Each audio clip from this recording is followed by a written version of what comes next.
Good morning students. So last lecture के अंदर हमने एक्सरसाइज क्वेश्चन नंबर 3.13 तक कंप्लीट किया था। बराबर, आज हम लोग स्टार्ट करेंगे 3.14 से। क्वेश्चन बहुत ही सिंपल है, 12 एंड 13 था, वैसा ही 14 है। How much electricity is required in coulomb for the oxidation of. बराबर, क्वेश्चन क्या है, हाउ मच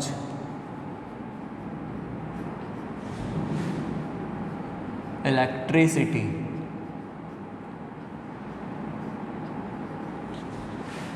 इज रिक्वायर्ड। बराबर, how much electricity is required for oxidation. तो उसके अंदर फर्स्ट आपको दिया है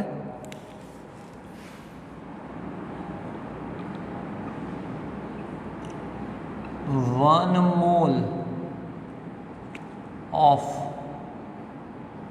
H2O 2O2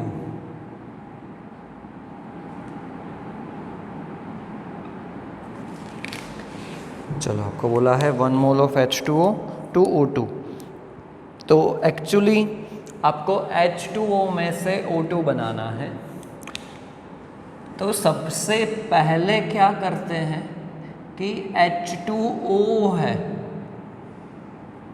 अगर उसमें से हम लोग हाइड्रोजन एंड ऑक्सीजन को सेपरेट कर लेते हैं, बराबर, तो 2H प्लस बनेगा एंड ऑक्सीजन के ऊपर कौन सा चार्ज आएगा, तो -2 चार्ज आएगा। कौन सा चार्ज आएगा, -2 चार्ज आएगा। बराबर, अब तो सिंपल हो गया है कि -2 चार्ज है, ऑक्सीजन के ऊपर -2 चार्ज है, तो वो 2 इलेक्ट्रॉन को रिलीज करके, मतलब उसका ऑक्सीडेशन होगा, 2 इलेक्ट्रॉन निकालेगा एंड 1/2 O2 देगा। 2 इलेक्ट्रॉन वो रिलीज करेगा। अब 2 इलेक्ट्रॉन का मतलब क्या हो जाएगा,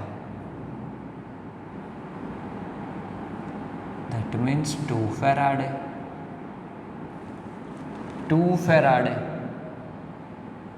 दैट मीन्स 2 इंटू 96,487। ये जो भी आंसर आएगा वो किसके अंदर आएगा, कूलम्ब में।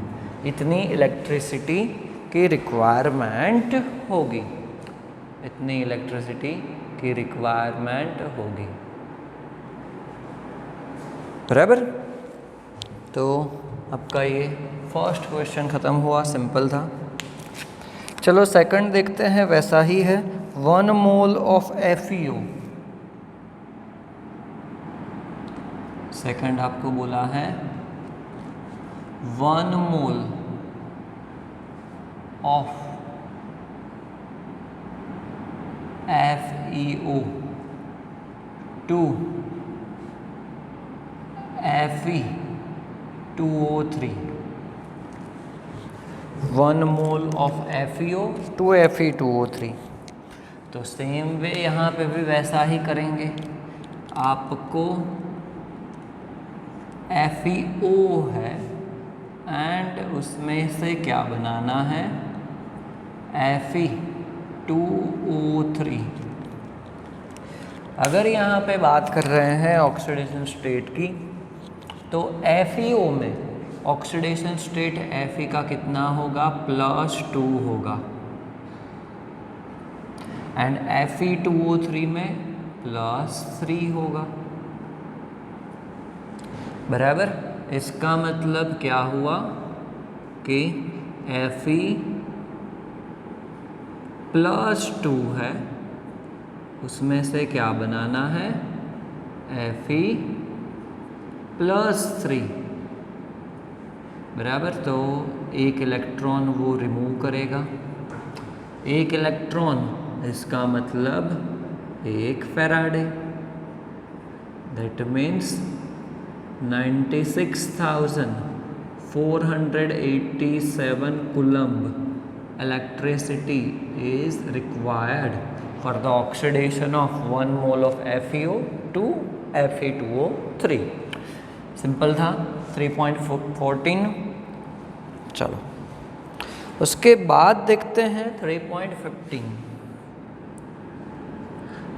चलो ये टाइप के जो क्वेश्चन होते हैं वो बहुत बार MCQ में भी पूछे जाते हैं। MCQ में भी, नीट JEE में 4 मार्क्स के MCQ में, a solution of NiNO3 twice is electrolyzed between platinum electrode using a current of 5 amperes for 20 minutes. What mass of Ni is deposited at the cathode? बराबर। तो आपको क्या बोला है, a solution of NiNO3 is electrolysed between platinum electrodes. बराबर, electrolysis reaction करना है, platinum electrode है एंड सॉल्यूशन किसका है, NiNO3 का। आपको बोल दिया है कि कैथोड ऊपर निकल मिल रहा है Ni, एंड कितना इलेक्ट्रिसिटी हम लोग बाहर से पास कर रहे हैं, 5 एम्पियर फॉर 20 मिनट्स। बराबर। तो सबसे पहले जो दिया है वो लिख लेते हैं। आपको I दिया है, करंट कितना दिया है, 5 एम्पियर। फिर टाइम दिया है 20 मिनट्स, उसको सेकंड में कन्वर्ट करेंगे हम। याद रखना आपको जब भी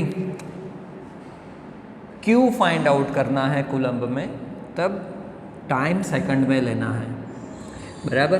तो 20 इंटू 60 हो जाएगा, मिनट का सेकंड में कन्वर्सन करना है, तो फिर 1200 सेकंड हो जाएगा। बराबर। चलो अब फॉर्मूला तो बहुत ही सिंपल है हमारा। यहाँ पे कितना कूलम्ब इलेक्ट्रिसिटी पास हुआ है, तो Q is equal to IT formula है हमारा। बराबर। जनरली ऐसे क्वेश्चन के अंदर आपको सबसे पहले Q फाइंड आउट करना होगा कि कितना इलेक्ट्रिसिटी पास हुआ है कूलम्ब में। बराबर। तो फिर Q is equal to 5 into 1200। So 1200 into 5 कितना हो जाएगा, 6000 कूलम्ब। ओके, Q कितना आया आपका, 6000 कूलम्ब। मतलब आपने 6000 कूलम्ब इलेक्ट्रिसिटी पास की है सॉल्यूशन के अंदर। बराबर। अब सेकंड स्टेप देखते हैं कि सॉल्यूशन कौन सा है, वो देखते हैं कि NiNO3 ट्वाइस ये सॉल्यूशन है। अगर इसका आयोनाइजेशन कर रहे हैं तो क्या होगा, Na+2 होगा एंड 2 NO3-1 होगा। ओके, इसका मतलब Ni के ऊपर कौन सा चार्ज है, +2 चार्ज है। तो कैथोड के ऊपर जो रिएक्शन होगा, रिडक्शन रिएक्शन, वो ही हम लोग लिख रहे हैं, क्योंकि आपको बोल दिया है कि कैथोड के ऊपर आपको निकल मिलेगा। तो क्या होगा, निकल +2 चार्ज्ड है, एक्वियस। अब कितना इलेक्ट्रॉन वो गेन करेगा, +2 है, दैट मीन्स 2 इलेक्ट्रॉन वो गेन करेगा। तो क्या मिलेगा उसको, कैथोड के ऊपर निकल डिपॉजिट होगा। बराबर। यहाँ पे कुछ भी नहीं है तो 1 लिख सकते हैं, यहाँ पे 1 लिख सकते हैं। So if we want to write stoichiometry of this equation, so we can say that 1 mole of Ni2 plus aqueous gains 2 moles of electron and it will make 1 mole of nickel। तो ये stoichiometry हो गई इसकी।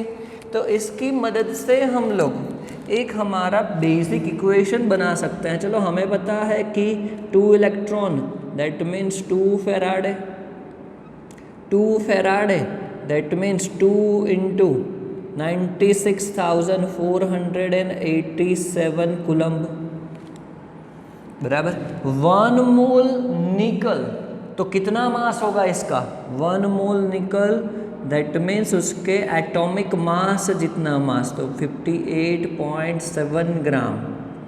ये आपको exam में दिया जाएगा, और अगर नहीं दिया जाता तो आपको याद रखना है निकल का मास होता है 58.7 ग्राम पर मोल। तो 1 मोल है तो उसका मास कितना हो जाएगा? 58.7 ग्राम।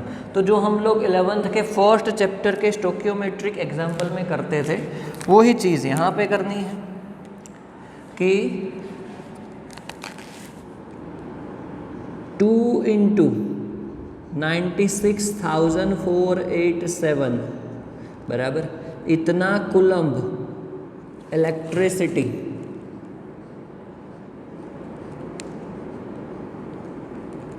पास करते हैं, तो फिर हमें कितना 58.7 ग्राम निकल मिल रहा है। ये तो एक आइडियल इक्वेशन है। तो हमने कितना पास किया है? 5 ampere for 20 minutes that means 6000 coulomb.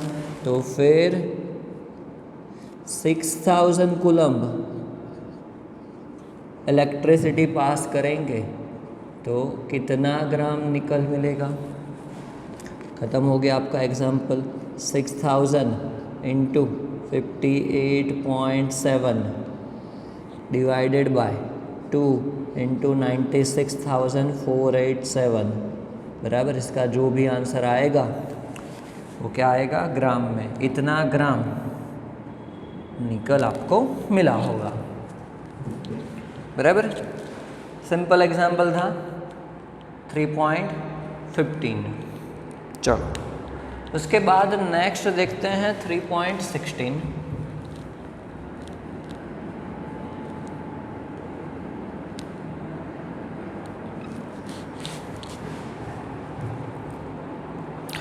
Three electrolytic cells A, B, C containing solution of ZnSO4, AgNO3 and CuSO4 respectively are connected in series.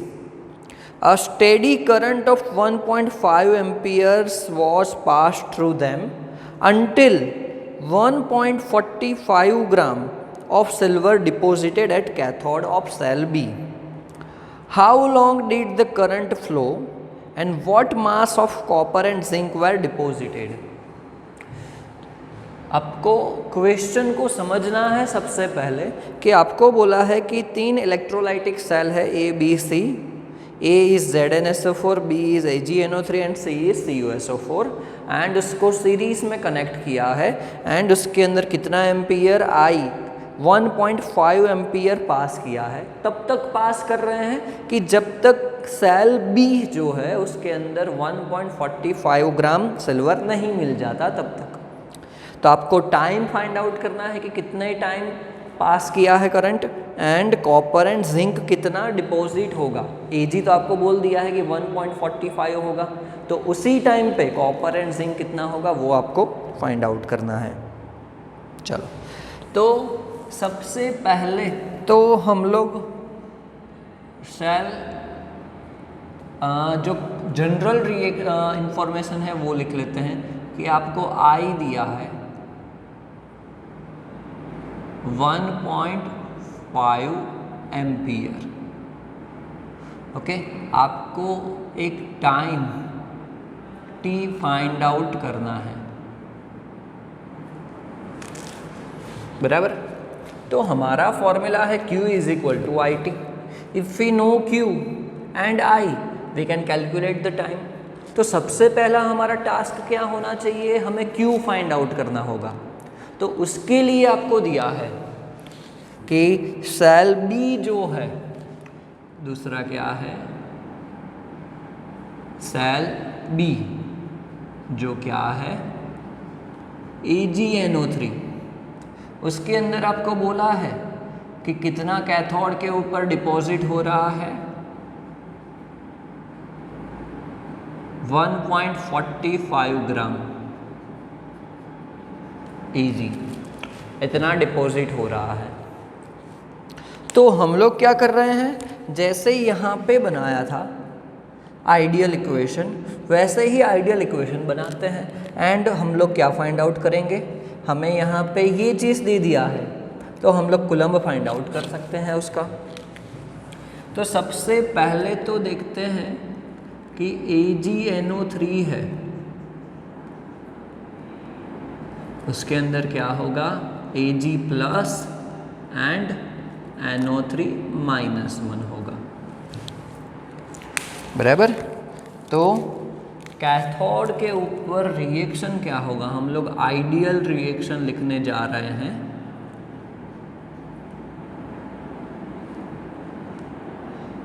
Ag +1 है तो वो एक इलेक्ट्रॉन गेन करेगा एंड क्या बनाएगा, Ag सॉलिड, बराबर। तो एक इलेक्ट्रॉन, इसका मतलब 1 फैराड है। 1 मोल Ag, दैट मीन्स उसका एटॉमिक मास जितना मास होगा, तो Ag का मास है एटॉमिक मास 108, तो 108 ग्राम मिलेगा। And 1 Faraday that means 96,487 coulomb. तो यहाँ पे हम लोग ऐसा बोल सकते हैं कि 108 ग्राम Ag is obtained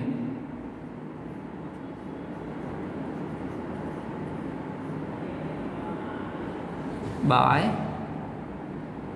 96,487 कूलम, बराबर। तो आपको कितना मिला है, ये तो हमने आइडियल इक्वेशन बनाया है, आपको एक्चुअली कितना मिला है, 1.45 ग्राम। तो 1.45 ग्राम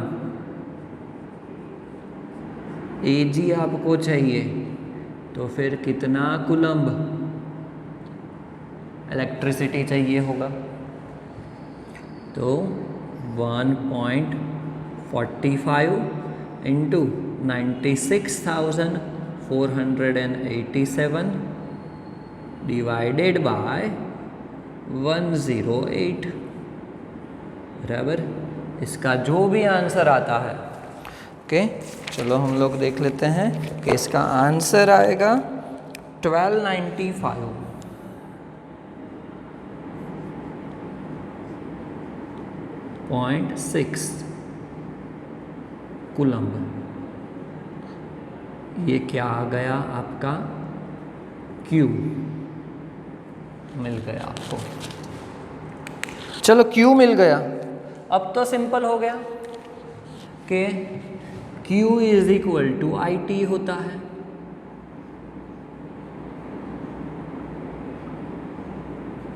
तो time T is equal to Q by I। आपके पास I है, Q भी मिल गया है, तो टाइम आप निकाल सकते हो। ओके, ये आपको फाइंड आउट करना है।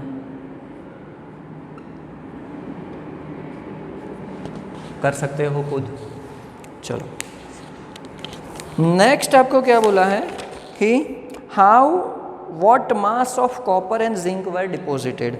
हमारे पास Q का आंसर आ चुका है, तो हम क्या करेंगे कि ZnSO4 एंड CuSO4 की कैथोड की रिएक्शन लिखेंगे ओरिजिनल, उसके हिसाब से ऐसा ही हम लोग एक स्टोक्योमेट्रिक इक्वेशन बनाएंगे एंड जैसे यहाँ पे फाइंड आउट किया है वैसे ही फाइंड आउट करेंगे। चलो तो स्टार्ट करते हैं ZnSO4 से। चलो फॉर सेल ए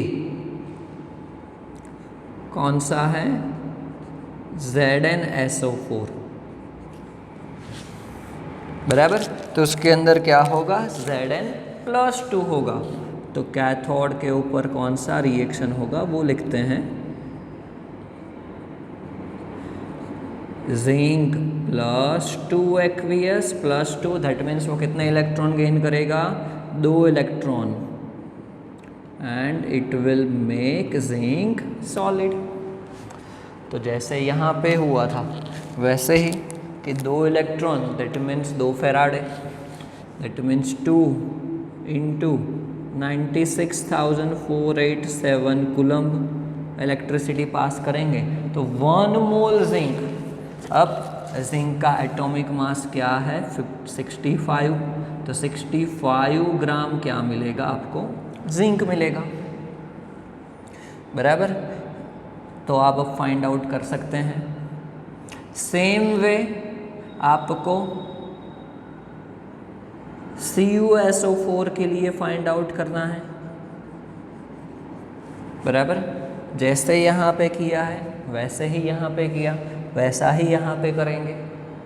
ओके, तो खुद ट्राई करो। कॉपर में उसका एटॉमिक मास है 63.5 ग्राम पर मोल। ओके, तो खुद फाइंड आउट करने की कोशिश करो, सिंपल है एकदम, बराबर। चलो तो अब आगे बढ़ते हैं। 3.16 ख़त्म हुआ। चलो 17th क्वेश्चन देखते हैं। 17th नंबर का क्वेश्चन क्या है, using the standard electrode potentials given in table 3.1 predict if the reaction between the following is feasible और नॉट। ओके, तो 3.17 है वो एक्चुअली बहुत ही इंपॉर्टेंट क्वेश्चन है। तो सबसे पहले मैं आपको यहाँ पे एक और चीज़ दिखाना चाहूँगा कि रिएक्शन फिजिबल है कि नहीं है, that means oxidation and reduction reaction होगा कि नहीं होगा, कैथोड और एनोड पे रिएक्शन होगा कि नहीं होगा, वो ही आपको चेक करना है।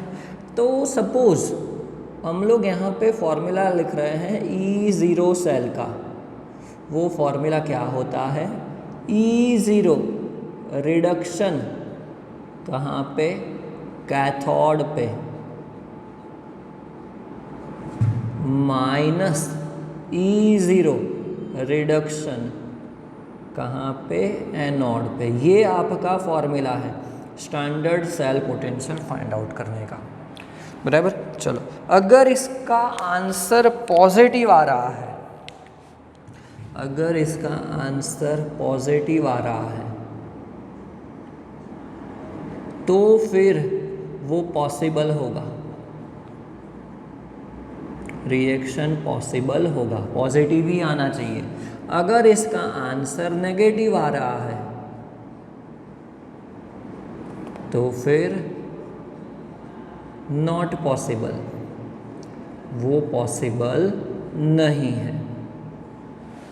तो सबसे पहले तो हमें क्या करना होगा इसके लिए कि हमें डिफाइन करना होगा कि कौन कैथोड है कौन एनोड है। दैट मीन्स किसका ऑक्सीडेशन होगा किसका रिडक्शन होगा। तो बेसिकली जो भी पॉजिटिवली चार्ज स्पीसीज दिया है दैट मीन्स वो पहले से ऑक्सीडाइज्ड है तो उसका क्या होगा, रिडक्शन होगा, ये कॉमन सेंस होता है।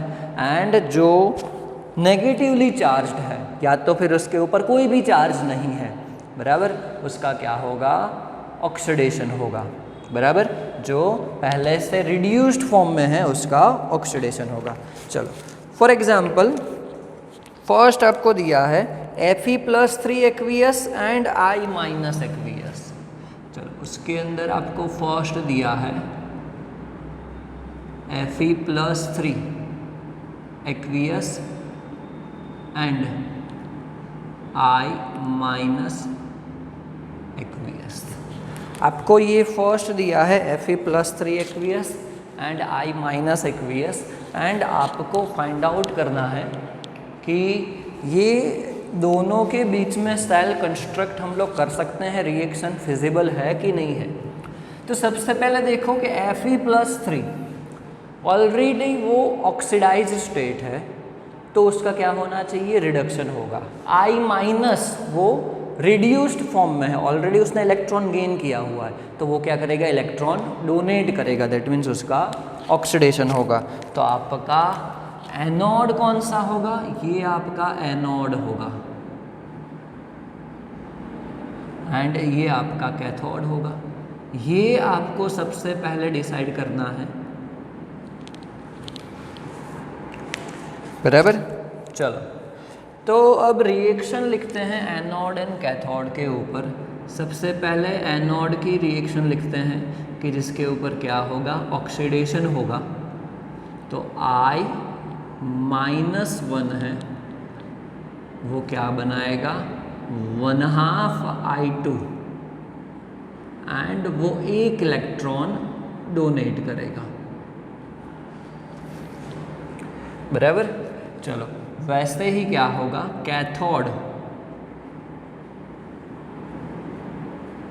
जो क्या है Fe+3, उसका रिडक्शन होगा। वो जो इलेक्ट्रॉन I ने प्रोड्यूस किया है वही इलेक्ट्रॉन वो गेन करके क्या बनाएगा, Fe, बराबर। एक्वियस है, ये सॉलिड होगा, ये गैस फॉर्म में आएगा, ये एक्वियस। रिएक्शन तो हमें लिख लिया, बट ये फिजिबल है कि नहीं है, पॉसिबल है कि नहीं है, वो हम लोग इसकी मदद से डिसाइड करेंगे। अगर इन दोनों का E0 सेल पॉजिटिव आ रहा है तो वो पॉसिबल होगा, नेगेटिव आ रहा है तो नॉट पॉसिबल होगा। चलो तो उसके लिए आपको टेक्स्ट बुक में 71 नंबर पेज के ऊपर आपको रिडक्शन पोटेंशियल दिया है, स्टैंडर्ड रिडक्शन पोटेंशियल, उसका यूज़ आपको करना होगा, बराबर। और वो यूज़ करके आप निकाल सकते हो कि चलो E0 सेल है is equal to E0 reduction at cathode, मतलब कैथोड कौन सा है, तो रिडक्शन Fe+3 यहाँ पे +2 आएगा, Fe+2 minus reduction at anode, तो क्या हो जाएगा, I2 to 2I माइनस। ये आपको दिया हुआ है, आप देखोगे पेज नंबर 71 के ऊपर, तो वो आपको दिया है। चलो हम लोग वैल्यू इनपुट कर रहे हैं, बराबर, कि इसकी वैल्यू है 0.77 वोल्ट एंड एनोड की वैल्यू है, रिडक्शन पोटेंशियल ऑफ एनोड, उसकी वैल्यू है 0.54 वोल्ट। तो ये कितना आंसर आ रहा है, 0.23 volt. That means answer is positive, बराबर। तो हम लोग यहाँ पे बोल सकते हैं कि पॉसिबल है,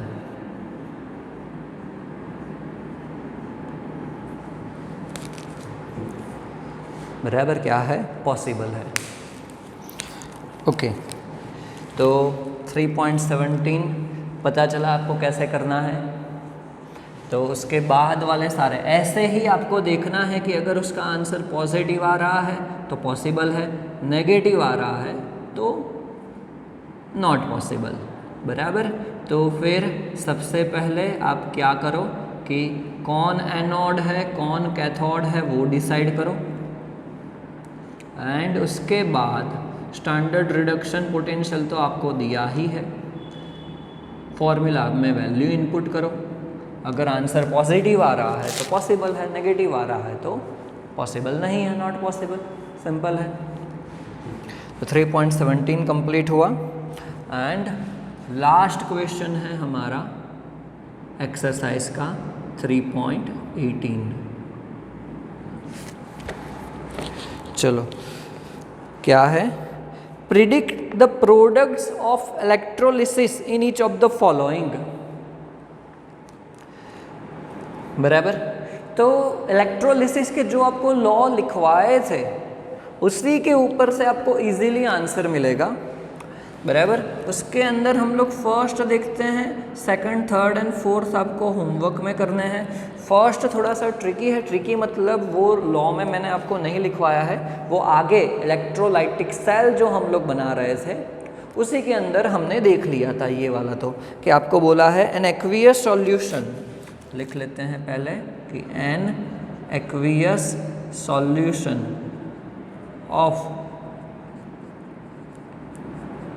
AgNO3 with silver electrode, with Ag electrode, बराबर। आपको सॉल्यूशन AgNO3 का ही है एंड इलेक्ट्रोड Ag का है। मैंने जो आपको रूल्स लिखवाए थे, समझाए थे, वो प्लेटिनम इलेक्ट्रोड, कोई भी इनर्ट इलेक्ट्रोड के साथ थे, बराबर। बट जब भी आपको याद रखना कि आपको मेटल सॉल्यूशन के अंदर जो भी मेटल होता है, दैट मीन्स सॉल्यूशन आपका AgNO3 में, उसके अंदर मेटल कौन सा है, Ag, एंड वो ही इलेक्ट्रोड लिया जाता है, वो ही इलेक्ट्रोड लिया जाता है। तो फिर उसी मेटल का रिडक्शन होगा एंड उसी मेटल का ऑक्सीडेशन होगा, याद रखना। जैसे कि हमने, याद करो, कॉपर इलेक्ट्रोड लिया था एंड CuSO4 सॉल्यूशन लिया था, तो कॉपर का ही रिडक्शन होता था, कॉपर का ही ऑक्सीडेशन होता था। वैसे ही यहाँ पे जब भी वो ही सॉल्यूशन है जिसके अंदर मेटल डिप किया हुआ है, वो ही मेटल का सॉल्यूशन है, तो फिर उसी मेटल का ऑक्सीडेशन होगा एंड उसी मेटल का रिडक्शन होगा। तो आपको कैथोड पे रिडक्शन होके Ag ही मिलेगा एंड एनोड पे ऑक्सीडेशन होके Ag ही मिलेगा। दोनों में क्या होगा, सिल्वर ही आपको मिलेगा, बराबर। सेकंड, थर्ड एंड फोर्थ है जिसके अंदर प्लेटिनम इलेक्ट्रोड है, तो वो तो सिंपल हो जाएगा, अकॉर्डिंग टू रूल्स आप इजीली कैलकुलेट कर पाओगे कि अगर first, second and 13th group का नहीं है कोई भी मेटल, बराबर, तो उसका रिडक्शन नहीं होगा, ऑक्सीजन मिलेगा, हाइड्रोजन मिलेगा, एक्वियस है, तो फिर रूल्स के हिसाब से आप इजीली कैलकुलेट कर सकते हो। तो second, third and fourth homework में करना है, सिंपल है। ये फर्स्ट वाला थोड़ा सा ऐसा था, मैंने आपको समझा दिया, याद रखना, MCQ में पूछ सकते हैं। अगर जो भी हमने इलेक्ट्रोड लिया है एंड उसी का सॉल्ट सॉल्यूशन है, तो फिर आपको कैथोड एंड एनोड पे वही मेटल मिलेगा। ओके, तो नेक्स्ट लेक्चर से हम लोग फोर्थ चैप्टर स्टार्ट करेंगे। अपना चैप्टर यहाँ पे कंप्लीट हुआ है, third, fourth chapter next lecture से स्टार्ट करेंगे। Okay, thank you.